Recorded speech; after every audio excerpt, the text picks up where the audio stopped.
response action plan always come into act when the national capital suffers from the problem of air pollution. This time around also, looking at the situation, Graded Response Action Plan 3 has been implemented here in the national capital. With it comes a lot of restrictions on the movement of vehicles, including BS3 and 4 vehicles in the national capital. In fact, DMRC has also come out with a plan to combat this very situation, where they have increased the rotations of trains on each of its stretch. Well, in Graded Response Action Plan 3, 20 trains have been increased at every stretch. In fact, when we talk about earlier stages, in fact, when Graded Response Action Plan 2 came into picture, 40 trains were increased by the DMRC to facilitate smooth movement of people in the national capital. In fact, earlier 40 trains were increased and now 20 trains have been increased. So as of now, from the normal movement of trains, 60 more trains are moving on each stretch of particular lines, in fact at every line of Delhi Metro, to facilitate smooth movement of people who are actually using Delhi Metro as their mean of daily commute. In fact, this what it also does, it also discourages the use of personal vehicles and encourages the use of public transport. So we are currently in conversation with the Delhi Environment Minister Gopal Rai.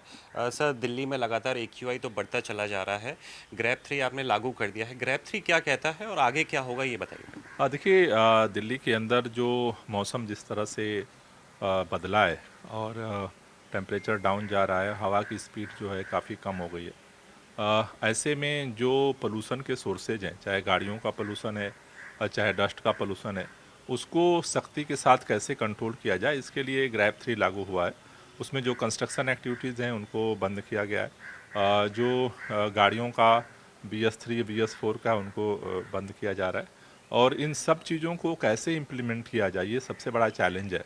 इसके लिए 12 बजे अभी सचिवालय में सभी जो concerning departments हैं उनके अधिकारियों के साथ मीटिंग बुलाई है, जिससे कि इसको धरातल पे, ज़मीन स्तर पे इसको इम्प्लीमेंट किया जाए और जो सोर्सेज का पोल्यूशन है उसे कंट्रोल किया जाए.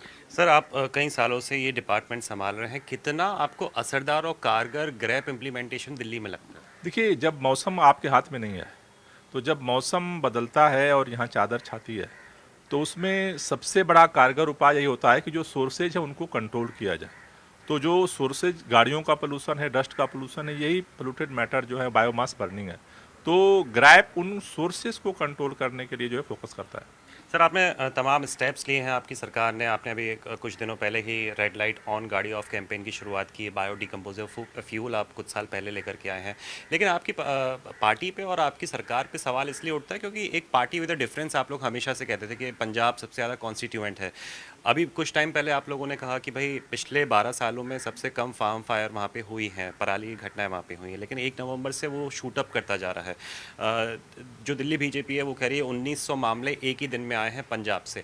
इसको कैसे कंट्रोल करेंगे? पिछले साल आपको याद होगा सर, मुख्यमंत्री अरविंद केजरीवाल और भगवंत मान साहब ने साथ ही ज्वाइंट पीसी करके ये कहा था कि हम लोग नाकाम रहे हैं. इस बार कैसे आप लोग डील कर रहे हैं क्योंकि केसेस बढ़ रहे हैं सर? 3 बातें हैं, उसको समझना बहुत ज़रूरी है. पंजाब की पराली पिछले दिनों जो जलती थी उससे कम हुई है, लेकिन उसे और कम करने के लिए प्रयास चल रहे हैं. पहली बात तो इसको समझने की ज़रूरत है कि आज जो पोल्यूशन है पूरे उत्तर भारत में है. वो दिल्ली में आम आदमी पार्टी की सरकार है इसलिए नहीं है, उत्तर प्रदेश में भाजपा की सरकार है इसलिए वो नहीं छोड़ देता है, हरियाणा में भाजपा की सरकार है, राजस्थान में कांग्रेस की सरकार है, इससे नहीं होता है. पूरे उत्तर भारत की स्थिति में है. दिल्ली सरकार, आम आदमी पार्टी, अरविंद केजरीवाल सब कुछ कर रहे हैं. केंद्रीय पर्यावरण मंत्री कहाँ हैं, क्या कर रहे हैं?